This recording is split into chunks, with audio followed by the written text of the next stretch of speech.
이 속셈이라는 말을 먼저 제가 좀 사전적 정의를 좀 말씀드리려고 해요. 속셈은 먼저 첫 번째 정의는 머릿속으로 계산하는 거야. 계산기나 주판 없이 암산하는 거야. 그래서 예전에 무슨 학원 있었죠? 속셈 학원 있었어요. 속셈학원. 그게 머리 빨빨 돌아가갖고 이렇게 수리 능력을 향상시키잖아요. 첫 번째 정의는 그 속셈입니다. 근데 두 번째 정의는 뭔가 하면요. 마음속으로 하는 궁리입니다. 대놓고 드러내놓지는 않지만 마음속에 갖고 있는 생각들, 궁리들, 그걸 속셈이라 이렇게 얘기하죠. 이게 바울의 속셈 그런 거는 후자 쪽을 제가 말씀드리려고 그러는데 사실은 바울의 그 신앙과 그 사명과 인격에 조금 바울의 속셈 그러는 거는 조금 더 좀 미안한 마음이 있어요. 바울을 좀 표방하는 것이기 때문에. 그렇지만 제가 이제 말씀을 전하고 마치고 나면 여러분들이 그렇구나 하는 것을 여러분들이 알게 되리라 이렇게 생각이 되어져요. 바울은 원래 간사한 말이나 혹은 속셈으로 하는 그런 사람이 아닙니다. 겉과 속이 같아요. 말은 번지르마 가는데 속은 딴 데 마음이 두고 있는 경우들이 있어요. 그래서 우리가 이렇게 비아냥거리죠. 그 사람 말은 번지르마인데 알고 보니까 속셈은 거기 있더라고. 속에는 구렁이가 있더라. 말은 하나님 영광 그러는데 실제로는 그 사람은 돈에 늘 마음이 있더라. 이런 식으로 돌아가는 거. 이 속셈이라는 건 사실 긍정적인 것보다는 이게 부정적인, 네거티브하게 쓰여지는 경우들이 이제 많죠.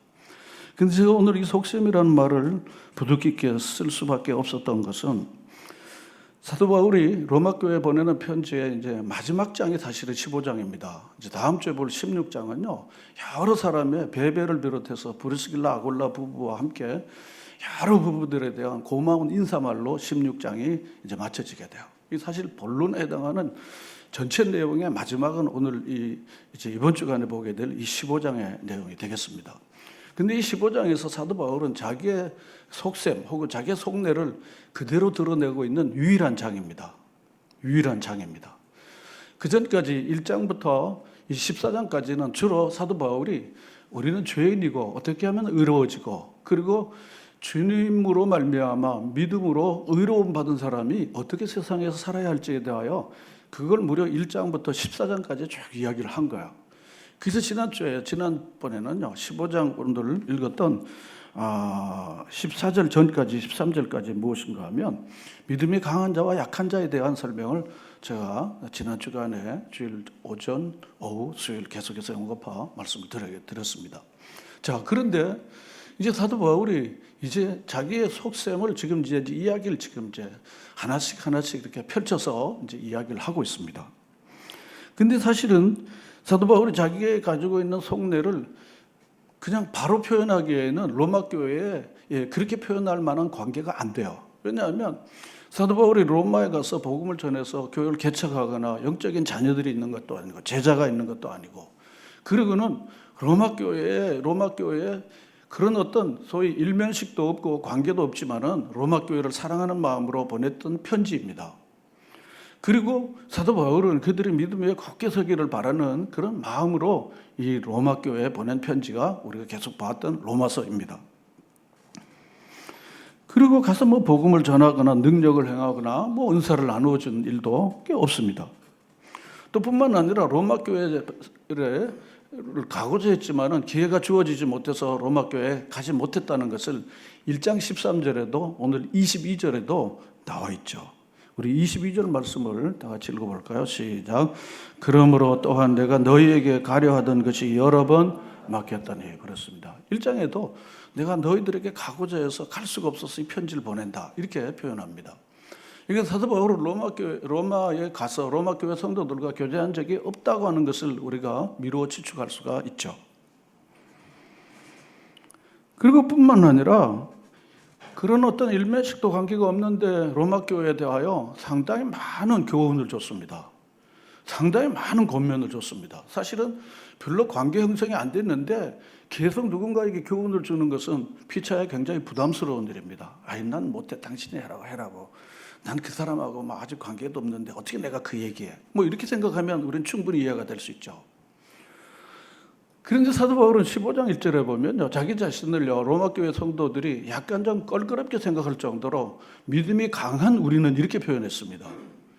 여러분, 자기 자신이 누구 앞에서 나는 믿음이 좀 강한데 믿음이 약한 자들은 너희들은 뭐 어떻게 알아? 뭐 이렇게 말하는 건요, 상당히 그게 교만기가 있고 상당히 이게 거만기가 좀 있게 되는 것입니다. 그래서 사실 로마 교회 성도들이요, 이 사람 누구야? 이 사람 누구야? 이거 신천지 구천지 이거 아니야 혹시? 막 이렇게 될 수가 있는 거야. 한 번도 본 일도 없는데 우리는 오순절 성령 받고 그러고 왔지. 뭐 바울의 가르침을 받은 적도 없는데 이 사람이 뭐 자기는 믿음이 강한 사람이라고 막 이렇게 얘기하면요, 그리고 믿음이 약한 사람을 잘 받아주라 뭐 이런 교훈들을 계속하면요, 로마에 있는 성도들이 약간 마음이 좀 거리끼는 거예요. 저 사람 뭔데 자기는 믿음이 강하다 그래? 자, 이런 상황에 지금 처해 있는데 사도 바울은 로마 교회를 꼭 하고 로마 교회의 도움으로 서바나인 바로 스페인에 복음 전하는 마음이 그의 마음속에 가득 찬 겁니다. 가득 찼습니다. 자, 이제 본문으로 들어가서 설명을 좀 하도록 하겠습니다. 14장 시작을 뭐라고 그랬는가 하면요, 14절에 뭐라고 시작합니까? 형제들아 그랬습니다. 여러분, 이게 12장 1절에서 우리가 이미 보았죠? 12장 1절에 그러므로 형제들아 그랬습니다. 이 형제라고 하는 말은 단순히 그냥 상투적으로 의례적으로 쓰는 말이 아닙니다. 그리스도 예수의 피로 구원받은 우리는 피부와 인종과 지역과 그리고 혈통이 다르더라도 우리는 하나님의 자녀입니다. 따라서 형제와 자매인 것입니다. 형제와 자매라는 것입니다. 그래서 사도 바울은 12장 1절에도 그러므로 형제들아 그렇게 표현했는데 오늘 본문에서도 똑같이 내 형제들아, 한 번도 본 일이 없지만은 여러분은 저의 형제입니다 라고 말하는 것입니다. 이 형제의식이라는 것은 우리 신앙에 매우 중요하죠. 그런데 사도 바울은 14절에 보면요, 세 가지로 이 로마 교회에 있는 성도들에 대하여 최초로 칭찬과 격려의 말을 합니다. 첫째는 뭐가 가득합니까? 너희가 스스로 선함이, 굉장히 너희들이 선하다, 정말 선이 너무 가득 차구나 그랬습니다. 두 번째로는요, 뭐가 차다 그랬습니까? 지식이 가득 차다. 너희들이 너희들이 선함도 착함도 많지만은 하나님을 아는 지식도 너무 이렇게 꽉 찼구나. 이게 밸런스 참 중요하죠. 착함과 지식, 이게 같이 가는, 지와 애가 같이 가는 거죠. 사랑은 많은데 지식이 별로 없어요. 그럼 분별력이 떨어집니다. 그런데 지식은 많은데 사랑이 없으면 차갑죠. 그러므로 이게 밸런스가 맞는 것이 매우 중요한 일이죠. 그리고 그 다음에 뭡니까? 세 번째로는 능히 서로 권하는 자. 그렇습니다. 능히 서로 권하는 자. 무슨 말씀인가 하면 바로 너희들은 서로 권면할 만한 능력이 있다는 것입니다. 너희들이 가지고 있는 지식과 그리고 사랑을 가지고 서로 이렇게 많이 권면해 줄 수 있다는 거예요. 이게 아름다운 공동체인데 로마 교회가 바로 이런 교회라는 것을 사도 바울은 먼저 자기의 속내를 드러내기 전에 그들을 먼저 칭찬하는 거죠. 사실은 로마 교회는요, 고린도 교회하고는 질적으로나 내용적으로 다르죠. 분쟁과 다툼에 일삼았던 이 고린도 교회와는 달리 그들은 분쟁과 다툼이 별로 없었습니다. 믿음이 약한 자와 강한 자 안에 약간의 문제가 있지만은 그러나 대놓고 막 싸우거나 뭐 이러는 게 없습니다. 그러니까 이 로마 교회는요, 지식도 많고 선함도 가득 차고 서로 붙들어주고 서로 세워주는 정말 아름다운 교회라는 것입니다. 여러분, 우리 교회가 그런 교회인 줄로 믿습니다. 아멘 안 하는 사람이 두 사람 있어요, 지금. 우리 교회가 그런 교회인 줄로 믿습니다. 예, 지금 거의 100%, 200%다 아멘 했습니다. 그러니까 소외된 사람이 없어요. 그리고 힘들고 어려운 사람들을 손 내미는 교회입니다. 아프고 어려운 이들을 항상 내 아픔처럼 여기고 늘 살펴주는 교회입니다. 속해 여러분 다 그렇지 않습니까? 우리 언니 권사님들이 그리고 동생 우리 집사님들을 항상 살펴주는 거예요. 우리 장로님들 다 그렇게 하지 않습니까?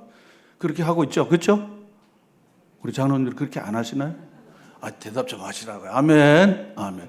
이방인들이 우리 교회 오면요, 다 밥을 사주려고 애쓰고 또 어떻게 지내냐고 또 뭘 하냐고 애쓰고 다 그러십니다. 이게 바로 사도 바울은 이 로마 교회 성도들에게 대하여 세 가지로 구체적으로 지목하면서 합니다. 여러분, 사람 만나서 자기 속내를 이야기하기 전에 상대방을 칭찬하는 것은 매우 좋은 방식입니다. 이게 좋은 팁입니다. 사도 바울은 바로 그들에게 굉장히 칭찬을 합니다. 이 사람 내 고객으로 만들어 신고 나와 함께 주의 일에 동력하기를 원하고 나와 함께 주의 일을 하기를 원하면 그 사람의 장점을 발견하고 그 사람의 좋은 점을 반드시 구체적으로 지목해갖고 격려하고 칭찬하고 카톡 보내고 선물 보내고 뭐 그런 것입니다. 자, 그리고 나서 사도 바울은 그러나 하고 자기 이제 본래 이야기를 하나씩 이제 이야기를 해 나가는 거죠. 15절 다 같이 읽겠습니다. 그러나 내가 너희로 다시 생각나게 하려 하나님께서 내게 주신 은혜로 말미암아 더욱 담대히 대략 너희에게 썼노니 그랬습니다.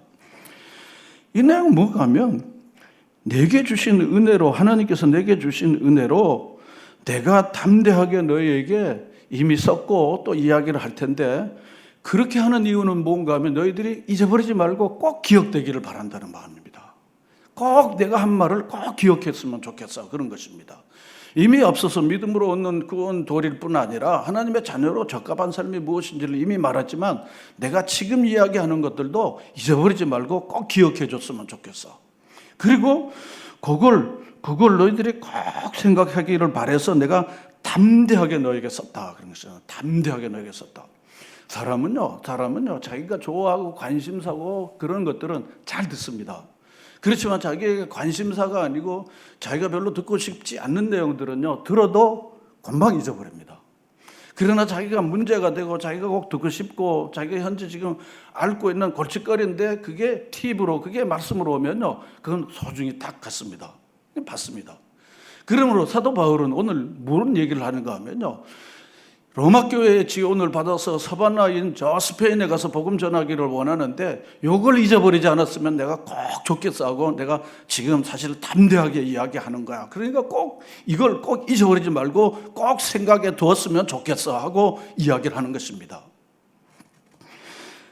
그러면 내가 너희에게 이야기하고자 하는 내용이 무엇인가 하면요, 16절에 보면 하나님이 내게 주신 은혜가 무엇인가 하면 16절에 이 은혜는 하는 것입니다. 이 은혜는, 우리 16절을 다 같이 읽겠습니다. 시작. 이 은혜는 곧 나로 이방인을 위하여 그리스도 예수의 일꾼이 되어 그리스도의 세상에 직분을 하게 하사 하나님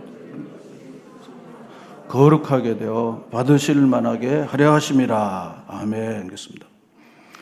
이 은혜는 무엇인가 하면 나로 하여금 이방인을 위하여 그리스도 예수의 일꾼, 그렇습니다. 이방인을 위한 그리스도 예수의 사도, 이방인을 위한 그리스도 예수의 종. 이게 사도 바울이 자기를 늘 소개하고 표현할 때 늘 여러 서신서에서 자기가 소개했던 표현입니다. 그리스도 예수의 종된 나 바울은, 그렇습니다. 이방인을 위한 그리스도 예수의 사도된 나 바울은, 이게 사도 바울이 자기를 소개하는, 소위 말하면 처음에 늘 자기를 소개하는 방식인 것입니다.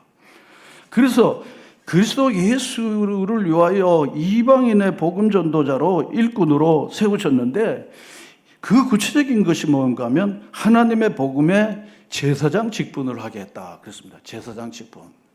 이 제사장의 직분은 뭔가 하면 백성들의 죄를, 여러 가지 제물을 가지고 하나님께 올려드리면서 이 백성의 죄를 다 용서해 주기를 바라는, 바로 제물과 함께 하나님 앞에 제사를 드리는 총괄 책임자가 제사장입니다. 그런데 사도 바울은 본문에서 보면 이방인을 제물로 드리는 것, 그랬습니다. 그러니까 이방인들이 하나님 앞에 자기 몸을 하나님이 기뻐하시는 거룩한 산제물로 드리기를 원하는 마음이 간절해요. 자기 자신도 입술로는 주를 섬겼지만 그러나 진실로 자기 자신을 하나님이 기뻐하시는 산제물로 드려보지 않았는데, 자기가 산제물로 드리는 것을 통해서 자기 자신이 완전한 자유를 누리고 하나님이 주시는 충만한 은혜를 누렸기 때문에 이방인들도 아직도 주님을 알지 못하는 이들이 주님께 자기 몸을 기뻐하시는 거룩한 산제물로 드려지는 것을 마음으로 소원으로 삼고 이방인의 사도로 나를 이방인의 일꾼으로 세웠는데 특별히 이방인을 위한 제사장의 직분을 나에게 주셨다라고 이야기하는 것입니다. 사도 바울은 예수 믿지 않는 사람들이 어둠의 종이요 죄악의 종으로 지내는 것에 대하여 자기가 이미 경험자로서 도무지 이렇게 사는 것은 적당치 않다는 것을 확신했습니다. 그래서 이방인들이 다 예수 그리스도 앞에 하나님의 기쁘게 받으실 만한 좋은 제물이 되기를 원하는 마음이 그 마음속에 가득 찬 거예요. 자, 본문의 말씀을 보면 그리스도 예수의 일꾼이 되어 하나님의 복음의 제사장의 직분을 하사 직분을 하게 하사 이방인을 제물로 드리는 것이라 그랬습니다. 이방인을 제물로 드리는 것이다 했습니다. 그래서 이방인들이 다 모두 예수님을 알고 그 예수님이 자기를 위하여 십자가에 죽으신 것을 알고 그를 예배하는 자로 세워지기를 이 사도 바울은 간절히 바라고 원했던 것입니다. 그래서 자신은 하나님의 복음을 전하는 제사장의 직무를 받은 것에 대하여 한 번도 후회한 적이 없고 부끄러움이 없고 자랑한다고 이 본문 이하에 보면 나와 있죠. 우리 17절을 다 같이 읽겠습니다. 시작. 그러므로 내가 그리스도 예수 안에서 하나님의 일에 대하여 자랑하는 것이 있거니와 그랬습니다. 핍박자고 방해꾼이요 해방꾼이었던 나를 긍휼히 풍성하신 하나님께서 오래 찾는 중에 자기를 이방인의 사도로 세우신 것이 주님의 은혜인 것을 사도 바울은 한 번도 그 은혜를 잊은 적이 없습니다. 그래서 사도 바울은 그의 은혜로 말미암아 믿음으로 구원을 얻었는데 이건 내 거 아니고 하나님이 주신 선물이다라고 늘 고백하는 것입니다. 그리고 아직도 하나님의 이 큰 은혜를 제대로 경험하지 못하고 하나님을 예배하지 못하는 이들에게 하나님의 이 은혜의 복음을 증거하는 일을 마치려 하면은 나의 생명을 조금 더 귀한 것으로 여기지 않는다 했습니다. 그래서 어떻게 하면 한 사람이라도 한 지역이라도 아직도 복음이 전해지지 않는 지역에 복음을 전해서 그들이 예수를 알고 하나님을 예배하는, 그리고 하나님 앞에 자기가 온전한 제물로 자기를 드리는 거룩한 역사가 일어나기를 나를 마음속에 자나깨나 그것이 마음의 소원이었습니다. 그래서 17절에 있는 것처럼 그리스도 예수 안에서 하나님의 일에 대하여 자랑한다 그랬습니다. 자랑한다 그랬습니다. 사도 바울은요, 자랑하는 것은 교만한 것이라고 이야기했습니다. 그리고 유일하게 예수님이 십자가에 못 박혀 죽으신 것 외에는 나는 아무것도 자랑하지 않기를 원한다. 갈라디아 교회에 그렇게 이야기했습니다. 그래서 자기 자신을 드러내기보다 그리스도 예수께서 나를 위하여 십자가에 죽으신 이 십자가에 못 박히신 예수만 자랑하기를 원한다 그랬습니다. 그런데 고린도 교회도 내가 부득불 너에게 자랑한다 그랬습니다. 그 자랑은 뭔가 하면 바울을 배척하고 바울을 거절하니까 바울 자신이 자기가 이런 사람이라는 것을 꼭 이야기하고 싶었던 거야. 오늘 본문에서도 마찬가지야. 이 로마 교회의 지원을 받아서 사바나에 가갖고 복음을 전하는 일을 위해서 사도 바울을 알지도 못하니까 내가 이런 사람이라는 것을 꼭 이야기하고 싶은 거야. 그래서 부득불 내가 자랑할 거리가 있다는 것입니다. 본문에 바로 내가 자랑할 거리가 있는데 그것이 뭔가 하면요, 우리 18절 다 같이 읽겠습니다. 그리스도께서 이방인들을 순종하게 하기 위하여 나를 통하여 역사하신 것 외에는 내가 감히 말하지 아니한다 그랬습니다. 그리스도께서 이방인들을 순종하기 위하여 나를 통하여 역사하신 것, 그것 외에는 내가 아무것도 이야기하기를 원하지 않는다는 것입니다. 그래서 내가 한 것이 아니고 내 속에 역사하시는 하나님이 성령을 통해서 하신 것이기 때문에, 그것은 내가 한 것이 아니고 하나님의 성령으로 한 것이기 때문에 내가 감히 자랑할 거리가 아니라 하는 분명한 하나님 중심의, 은혜 중심의 사도 바울은 온전히 서 있다고 하는 것입니다. 대부분 은혜 받기 전에는요, 다 자기 자랑이 늘 앞서는 경우들이 사실은 많아요. 그런데 은혜를 깊이 대충 받는 게 아니고 은혜에 깊이 젖으면요, 나된 게 하나님의 은혜입니다. 지금 내가 사는 것도 하나님의 은혜입니다. 앞으로 내가 살 삶도 결국은 하나님의 은혜로 살게 될 것입니다. 믿으시면 아멘. 이게 바로 하나님의 은혜를 깊이 누린 사람들의 바울의 고백이요, 우리의 고백이 되는 것입니다. 처음에는 우쭐해갖고 막 자기가 뭘 했다가 막 그러다가 나중에 코가 납작해지는 거예요. 알고 보니까 하나님의 은혜인데 내가 아무것도 모르고 괜히 내가 우쭐댔어. 내가 거들먹거리고 그랬어. 너무 미안해. 이게 바로 우리의 고백이 되는 것입니다. 그래서 사도 바울은요, 그것 외에는 십자가에 못 박히신 하나님의 아들 예수 그리스도만 자랑하고 그 외의 것들은 아무것도 나는 이야기를 하기를 원치 않는다는 것입니다. 그래서 사도 바울은 이런 이야기를 계속하는 이유가 뭔가 하면 로마 교회 성도들이 자기의 진심을 꼭 기억하고 알아주기를 바라는 마음이 그 속에 간절한 거죠. 사실은 설교하는 저도요, 이 성경의 본문의 이야기가 저의 둔한 입술을 통해서 여러분들이 그 성경 안에 있는 그 바울의 심정이 여러분 속에 다 담아지기를 원하는 마음이 사실 저 안에도 많이 있습니다. 그래서 한 분도 이 예배당에 와갖고 예배 드리면서 그리고는 이 하나님의 심정을 담아서 못 가는 분이 한 분도 없었으면 하는 그런 소망의 마음이 저도 마음속에 있습니다. 그래서 사도 바울이 이렇게 할 수 있었던 것은요, 그렇게 할 수 있던 건 그렇게 하게 됐는데, 18절 하반절에 보면 하나님이 내게 역사하신 것이 뭔가 하면 그 일은, 그 사역은 무엇인가 하면 말과 행위로 그런 것입니다. 자기 복음 전하는 말과 그 행위는 구체적으로 드러나는데 무엇입니까? 19절 다 같이 읽겠습니다. 시작. 표적과 기사의 능력으로 성령의 능력으로 이루어졌으며 그리하여 내가 예루살렘으로부터 두루 행하여 일루리곤까지 그리스도의 복음을 편만하게 전하였노라 그랬습니다. 자, 표적과 기사의 능력으로 그랬습니다. 말과 행위로 그랬는데 그 행위가 뭔가 하면 표적과 기사의 능력인 것입니다. 사도행전 14장 이후에 살펴보면요, 사도 바울이 가는 곳곳마다 복음을 전할 때 기적과 표적의 역사가 일어나는 것을 우리 잘 알아요. 심지어 멜레드라고 하는 섬에 로마로 가는 길에 그 배가 풍랑이 맞아서 섬에 포류하게 됐습니다. 그런데 섬에 있는 독사가 막 있는데 사도 바울이 그 독사를 잡아도 물리지 않고 독사를 제압하는 걸 보고 섬에 있는 추장들과 섬 사람들이 이 사람은 사람이 아니고 하나님이라고 그랬습니다. 그리고는 그의 능력에 감동해갖고 사도 바울을 환대할 뿐 아니라 사도 바울의 말을 잘 듣고 섬 사람들이 주께로 돌아오는 듯한 역사를 사도행전 28장에서 우리가 볼 수 있어요. 그러니까 바울의 사역은 대표적으로 이야기했지만요, 그런 능력과 표적의 역사가 일어난 것입니다. 그러므로 무릇 하나님의 일을 하는 사람들은 말뿐 아니라 능력과 표적의 역사가 일어나야 될 줄로 믿습니다. 사람의 말은 한계가 있어서 지적인 동의로 끝나는 경우도 있습니다. 그 좋은 말 했네요. 그 좋은 말 있네요. 내가 좀 써먹어야 되겠네요. 이렇게 되는 경우들 많아요. 예전에 제가 교육학을 강원대학교 총장을 했던 문선재 교수, 이분이 이 사범대학의 교육학을 가르쳤어요. 그런데 이분도 조항감리를 했는데 나도 조항감리교를 다녔어요. 근데 목사님이 설교를 쭉 한 거를 제가 기억하는데 월요일 날 수업 시간에 이 문선재, 이분 나중에 목사님 되시고 총장님도 되셨는데요. 그런데 이분이 목사님의 설교를 그대로 우리 강의 시간에 얘기하더라고. 근데 많은 학생들은 다 모르죠. 저는 어떻게 해요? 주일날 우리 고달산 목사님의 설교를 어떻게 제가요? 다 들었으니까. 그러니까 그분은요, 그 설교의 내용을 마음에 감동을 받아갖고 그대로 강의 시간에 쓴 거예요. 그런 경우들을 많이 봤죠. 그러니까 이거를 하나의 자기 재료로 삼는 거예요. 재료로 삼는 것입니다. 여러분, 이 재료보다 더 큰 것은 무엇입니까? 성령의 능력으로 표적과 기적의 역사를 체험하는 여러분 모두가 되시기를 축원합니다.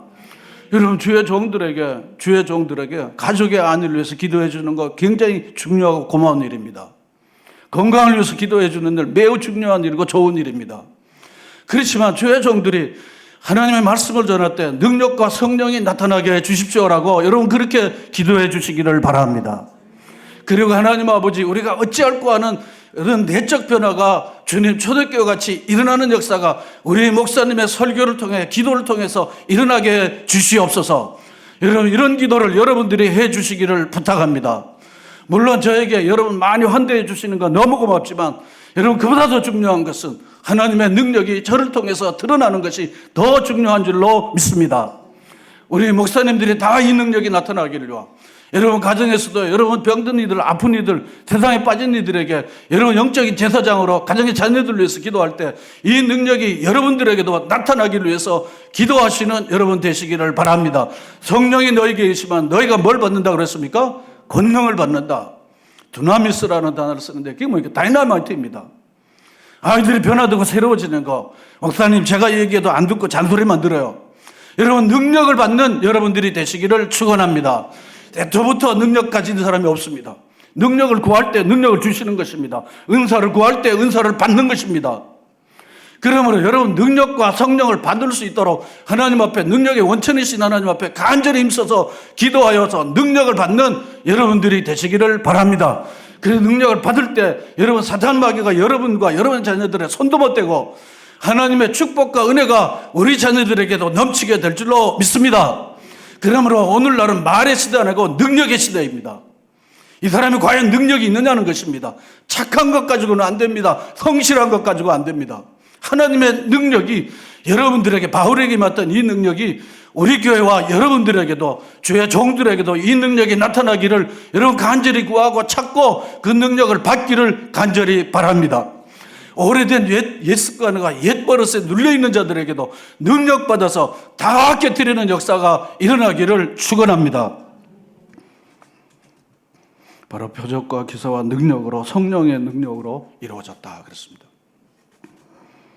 사도 바울은 능력 있는 사역자였다는 것입니다. 하나님의 종들의 능력이 없으면요, 이것은 그냥 스피처가 이 말하는, 소위 가르치는 티처가 되고 마는 것입니다. 하나님의 능력이 나타나더라고요. 하나님의 능력이 나타나더라고요. 자, 그래서 사도 바울은요, 그 능력으로 행하는 것이 예루살렘으로부터 두루 행하여 어디까지 그랬습니까? 어디까지요? 어디까지라 그랬습니까? 일루리곤까지 그리스도의 복음을 편만하게 전했다 그랬습니다. 일루리곤이 어디입니까? 오늘날 알바니아입니다. 그 유고슬라비아 연방 저 북쪽에 있는 거기입니다. 마게도니아 저 북쪽 위에까지인 것입니다. 이게 사도 바울은 예루살렘으로 해갖고 안디옥을 거쳐서 오늘날 우리가 소아시라는 그리스와 그리고 터키를 다 둘러다니고, 그리고 북쪽으로 일루리곤에까지 복음을 전파하는 일을 돌아다니며 힘썼다는 것입니다. 그러나 아직도 사람들이 살고 있는데 복음을 아직 듣지 못했다고 생각하면, 그러면 거기도 내가 가야지, 이게 바울의 심정이었습니다. 그래서 바울은 계속해서 내가 예루살렘에도 가리라, 로마에도 가리라, 여러분 익숙한 말씀 아닙니까? 예루살렘에 가면 환난과 핍박을 받고 분명히 투옥될 건데, 환난과 핍박이 나를 기다린다 하나 나의 사명 곧 은혜의 복음을 증거하는 일을 마치려 하면은 뭘 귀하게 여기지 않는다고요? 생명을 귀하게 여긴다. 사도 바울은 바로 하나님의 자비하심을 누리지 못하는 사람들에 대한 안타까운 마음이 그 마음에 들끓고 있었던 것입니다. 여러분, 선교의 동기가 무엇입니까? 전도의 동기가 무엇입니까? 아직도 주님을 알지 못하고 자기도 모르는 사이에 어둠의 종 노릇하고 탄식하고 고통하고 사는 사람들, 그리고 저들의 영원한 길은 멸망의 길이라는 것을 알고 있는 우리가 안타까운 마음으로 이들을 주께로 인도하는 거룩한 역사를 이루게 하는 것입니다. 일루리곤까지 그랬습니다. 그리스도의 복음을 편만하게 전했다. 편만하고 일하고 주가 있는데요, 그 일을 보면 채웠노라 이렇게 나와요. 주에 보면 채웠다 그랬습니다. 가는 곳마다 대륙 전도제 하나 던지고, 그리고 전도제 하나 던지고, 그리고 여기는 끝, 이게 아닙니다. 가서 거기에 계속해서 복음을 증거하고 그들 위해서 기도하고 힘쓴 것입니다. 그래서 가는 곳마다 이 복음의 편만한 역사를 이루도록 사도 바울은 열심히 한 것입니다. 뿐만 아니라 그는 개척적인 사역으로 계속해서 이렇게 나아갔던 것입니다. 저는 우리가 지식이 있고요, 그리고 경험도 많아도 열정이 없으면요, 그건 한계에 딱 부딪히는 거예요. 지식은 지식으로 끝나요. 그리고 경험은 경험으로 끝나게 되는 것입니다. 지식과 이 경험의 성령의 기름 부음을 통해서 열정이, 이 패션이 일어나야 된다는 것입니다.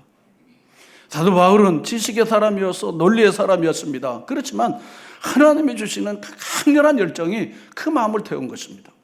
역사에 많은 아름다운 흔적들을 남긴 사람들의 한 가지 공통점이 무엇인지 아십니까? 문맥을 통해서 뭐가 있어요? 열정이 있습니다.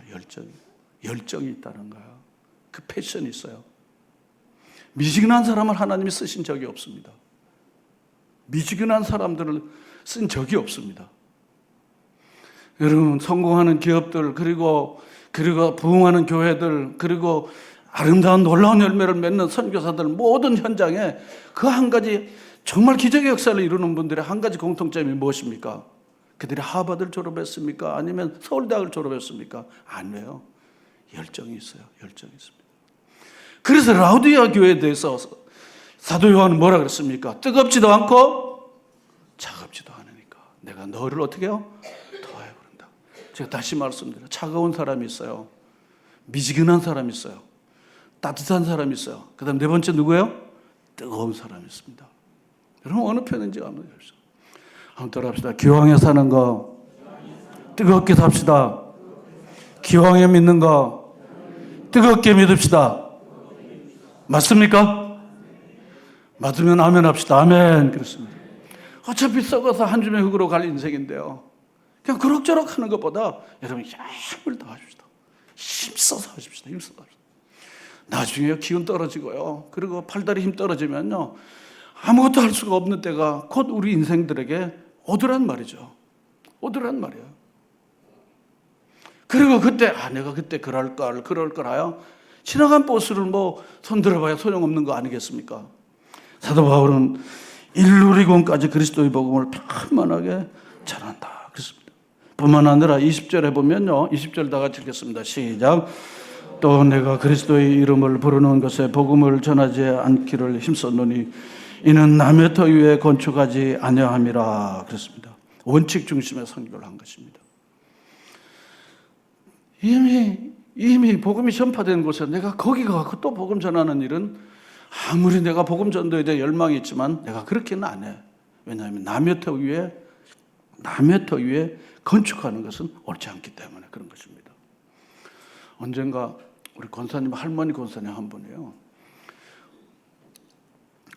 어느 교회를 다니시는 분이요. 조금 그 교회 불평을 조금 들었던 모양이에요.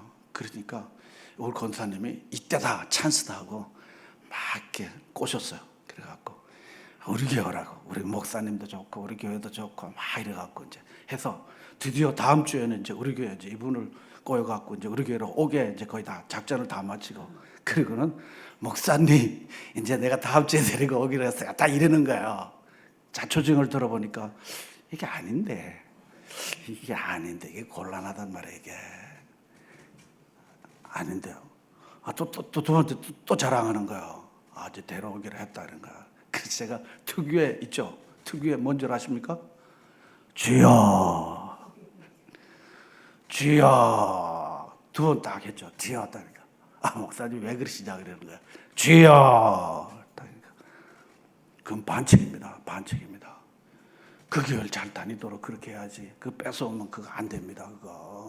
그 반칙해갖고 그게 안 됩니다. 그랬더니 이 권사님이 약간 서운했지만 그리고는 그 교회 열심히 다니라고 우리 목사님이 그랬어 딱 이래고 그리고 내가 다 얘기해놨는데 다 이러는 거예요. 여러분 남의 터 위에 세우는 거 아닙니다. 남의 터 세우는 게 아닙니다. 여러분 반칙을 일상적으로 하는 세상 가운데서도요. 여러분 반칙은 아닙니다 라고 말할 수 있는 신앙적 양심과 확신을 가지시기를 바랍니다.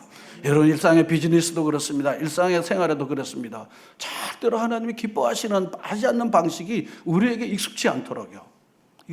사도 바울은요. 그렇게 간절한 열망이 있었지만요. 이미 복음이 전해진 지 내가 거기를 가지 않겠다 한 것입니다. 가지 않겠다. 이게 원칙 중심의 것입니다. 이게 결국은 롱런하는 길입니다. 반칙을 일삼다 보면요. 나중에 인생이 자꾸 꺼부러지고 인생이 같이 어려워지는데 여러분 새벽에 창세기 보는데요.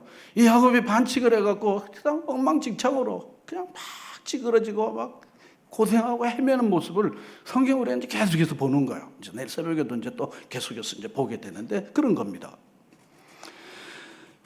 이렇게 하는 사도 바울의 목적은요. 20절에 21절에 있습니다. 우리 21절 다 같이 읽겠습니다. 시작. 기록된 바 주의 소식을 받지 못하는 자들이 볼 것이요 듣지 못한 자들이 깨달으리라 함과 같으니라. 그렇습니다. 사도 바울이 이렇게 일루리곤까지 예루살렘으로부터 온 땅에 이렇게 전하고 주의 능력과 기적과 표적을 행하고 그리고는 그리스도 예수의 성령의 능력으로 이렇게 전하는 가장 궁극적인 목적은 무엇입니까? 주의 소식을 받지 못한 자들이 보게 하는 것입니다. 또한 두 번째는 뭡니까? 듣지 못하는 자들이 어떻게요? 깨닫게 하는 것입니다. 보아도 잘 보지를 못하는 거, 들어도 깨닫지 못하는 거예요. 그래서 사도 바울은 간절히 힘쓰는 것입니다.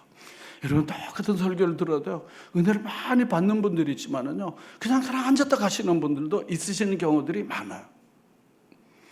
그러므로 듣고 깨닫고 믿음이 온전히 세워지는 역사를 위해서 여러분들이 사모하며 간절히 바라고 그리고 그의 은혜를 충만하게 받는 여러분들이 다 되시기를 축원합니다. 여러분 은혜 없이 세상에 살 수 없고 그래서 사도 바울은 이 일루리곤에까지 그렇게 복음을 전한 이유가 뭔가 하면 바로 주의 소식을 받지 못한 자들이 포기되고 그리고 듣지 못하는 자들이 어떻게 해요? 깨달습니다. 여러분 따라합시다. 신앙은 깨달음입니다. 신앙에 깨달음이 없으면요 신앙생활은 매일 형식적이고 종교생활을 하는 것입니다. 내가 헛살았네. 적어도 이겁니다. 내가 헛살았네. 너 헛살았어. 이렇게 말해갖고 질책을 당해서 헛살은 게 아닙니다. 내가 내 삶을 이렇게 깨달았고 나니까 내가 헛살았어. 이렇게 내가 살 수는 없어. 내가 이제는 하나님의 자녀로 내가 좀 살아야 되겠어. 내가 세상에서 뒹굴면서 한평생 살았는데 이제는 하나님을 위해서 하나님이 주신 말씀대로 내가 살 거야. 이런 깨달음이, 바울에게 있었던 이 깨달음이 우리 모두에게도 넘치기를 축원합니다. 그런데 바울의 실제 속셈은요, 사실은 이제 오늘 오후에 하는데, 오후에 여기서 3분의 1은 안 계세요. 2분의 1은 오후에 안 계시기 때문에 할 수 없이 오후께를 축소해서 또 말씀을 제가 드리려고 그래요. 22절과 우리 23절과 28절을 다 같이 읽겠습니다. 시작.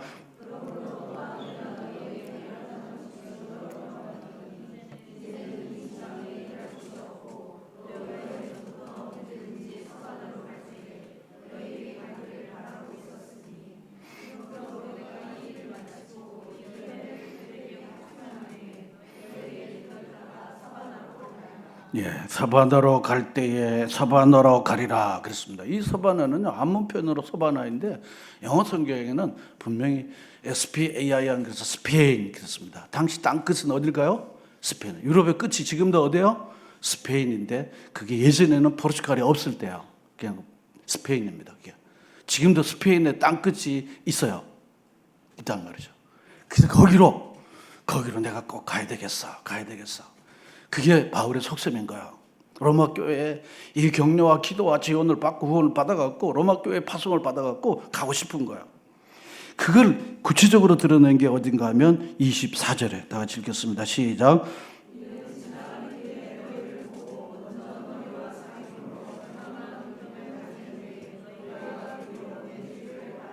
아멘. 지나가는 길에, 서바나로 가는 길에 너희를 보고 먼저 너희와 사귀고 기쁨을 가진 후에 너희가 그리로 나를 보내주기를 바란다. 그런 것입니다. 너희가 나를 이 서바나에 있는 아직도 복음이 들어가지 않은 곳에 나를 선교사로 그리고 사역자로 나를 좀 보내주기를 간절히 바랍니다 하고 이야기하는, 이게 바울의 무엇입니까? 속셈이에요. 바울의 속셈입니다. 여러분, 바울과 같은 이런 거룩한 속셈이 여러분을 압도하는 역사가 일어나기를 축원합니다. 세상적으로 자질구레한 거, 인간의 정욕과 육체의 정욕에 속하는 이런 속셈이 아니라 하나님의 거룩한 속셈이 여러분을 압도하는 역사가 일어나기를 축원합니다. 우리 교회가 계속해서 이런 거룩한 속셈을 가지고 하나님이 기뻐하시는 일을 향하여 거룩한 마음을 가지고 나아가는 주의 교회가 되기를 주님께 간절히 바라고 소원합니다.